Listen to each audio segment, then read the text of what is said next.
March of Dimes, it's so often hard to get lost in the numbers when really what we're talking about are the wonders of the children, the wonders of the lives we save. And we talk about the Walk Ambassador families and how important they are to us. We'd like to introduce one more to you, the Manners family, who's going to serve as the Walk chairman, or at least the Ambassador family from Stillwater today. So please come on up.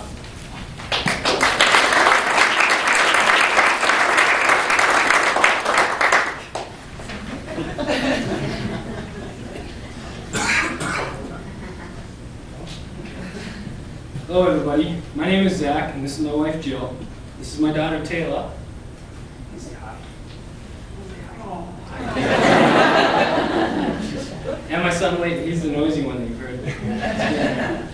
Like many of you, we had a belief that we would move into a house with a white picket fence, have 2.5 kids, and live happily ever after. In trying to start our family, we found that it would not be this easy. After 2 years of infertility treatments, we found out that we would be having twins. A few weeks later, we were saddened by what could have been, as one of the babies did not make it. However, we were confronted that we were going to have one healthy baby. At 19 weeks into the pregnancy, problems started occurring. We went into the doctor. We were told that the baby did not make it, and that the other baby the baby that did not make it was actually a complete molar. Had the doctor met us earlier in our pregnancy, she would have strongly suggested termination because the risk to both my wife and the child were too great. The day our daughter was born changed our lives. Our perspective on things was drastically altered. Worries like finances, jobs, any of the day-to-day trivial things didn't matter anymore. All that truly mattered was the family was healthy.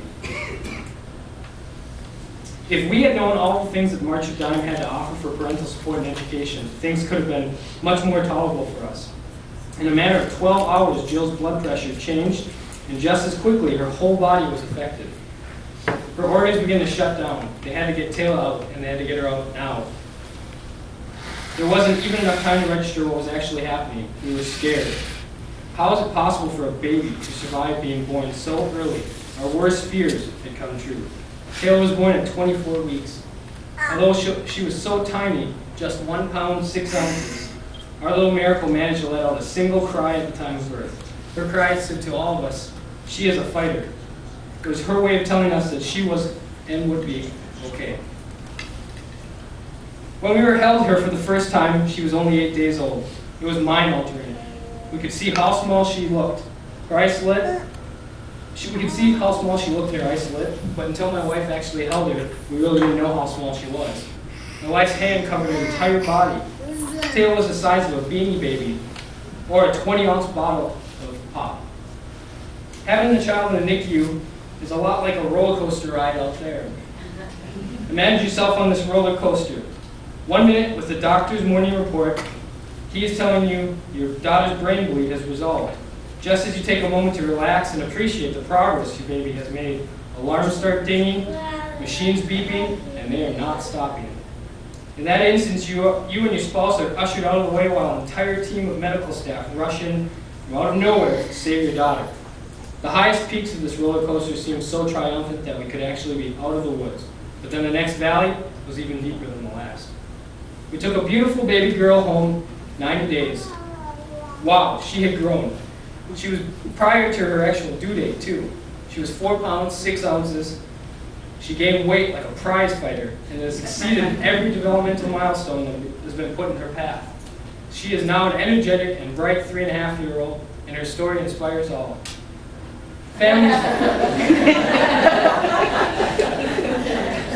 Families need support and education during this challenging time. The March of Dimes has a support network online and at NICUs to do this. Health professionals also benefit from the education provided by the March of Dimes. This allows best practices to be provided to little ones who need it most, like Taylor. We are thankful our daughter received surfactant, a drug that was developed for research provided by the March of Dimes. This research gives babies a chance to live, a chance at 9 months. Please help us in joining the March of Dimes so more inspirational stories like Taylor's can be told. Thank you.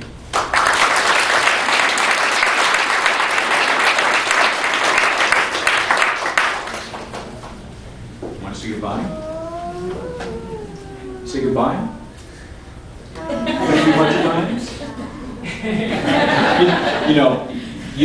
She's doing okay because she has spent this entire morning staring at the lights out there in the roller coasters that are going around, just pressing her face up against the glass. So we're going to have to get some Windex and clean that off later on.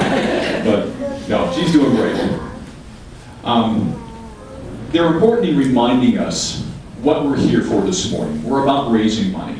And the March of Dimes is asking each individual this year to have a goal of raising $250. In fact, the chapter goal for the March of Babies this year is $2 million here in the state of Minnesota. That's $2 million to offer hope and solutions to all babies, and that's how your teams can all help out. Now, we've got a number of kits that are right there on the desk. In front of everyone there, you've got a folder with the March of Dimes. It's purple, and it's got the March of Dimes logo. When you open that up inside, you will see all the tools that will help you as a team captain get this off the ground. And help us explain a little bit more about this is Jan Larson, who's our team captain for TCF Bank, who's going to join us now. Jan?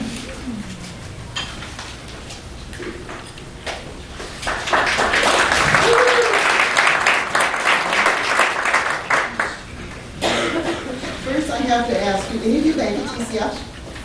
And have you been in a branch lately? You should go into a branch. TCF Bank Stadium Bears. Proceeds go to March of Dimes. And I have some with me. So if anybody wants to buy them afterwards, come and see them. How much are they? Oh, I'm sorry. They're $7. And we're actually selling them really well in the branches. And in fact, that's the only place we are selling them is in the branches. So by all means, please come and see us. So we all know why we're here today and why we need to get involved. A number of us who've been doing this for a good number of years keep driving and keep going on this. And so what I want to do today is kind of help you walk through of how to set up a team, what you need to do to go into the online registration, and that's kind of the things that we're going to talk about. So when you leave here today, if you don't have your team signed up, by all means, go out to the website. And they have redone the website this year, and actually I think it's even far more intuitive than what it was in the past. So